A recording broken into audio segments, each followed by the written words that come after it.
to be genuine towards the people you serve. Be genuine, be kind. There might be some who will speak to you a little bit rough. No problem, you're in a position of authority. You can excuse their roughness, but what are they saying? The other day I mentioned how I was trained to correct yourself when someone corrects you and they are right about what they have said.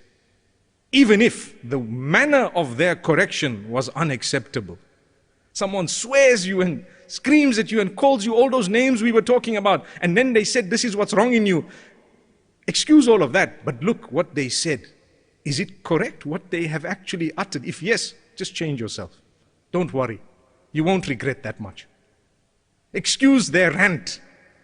That was them. That spoke more about them. But in the interim, they highlighted something beautiful for you to look into. Look into it. Don't discount it simply because of the way it was taught at you. No.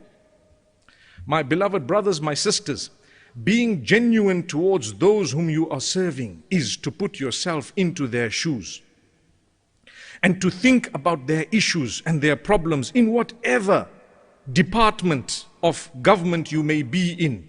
There will be people who might pester you. There will be people who might be a nag. And on the other hand, there might be people who are your friends.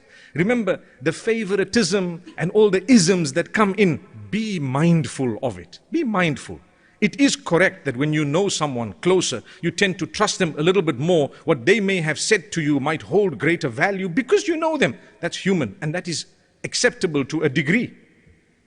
Sometimes you say, can you write me a reference? And the person writes you a reference from whom? Someone I know, someone responsible. That doesn't mean you did something wrong. You were only trying to confirm it because you needed someone you already trusted.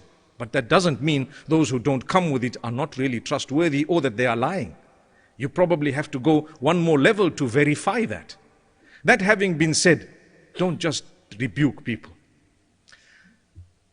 A beautiful verse of the Quran in Surah Ad-Duha. I'm sure most of us know it off by heart. It says, وَأَمَّا السَّائِلَ فَلَا تَنْهَرْ. As for the beggar, when someone comes to beg from you, Allah says, La tanhar. La tanhar means do not rebuke. Do not belittle. If you think of that verse, it is just divine. Because the Almighty could have told you, the beggar, give or don't give. Right? If someone says, what should I do when a beggar asks? What do you expect as a response? Give him. If you have something little, just give him. Put something in his hand. Or they might say, don't give, you are encouraging begging, etc., etc. These are the answers. The Almighty came up with none of those two. Because that decision, He left it to you and I. But He said, no matter what you do, be careful, don't belittle this man.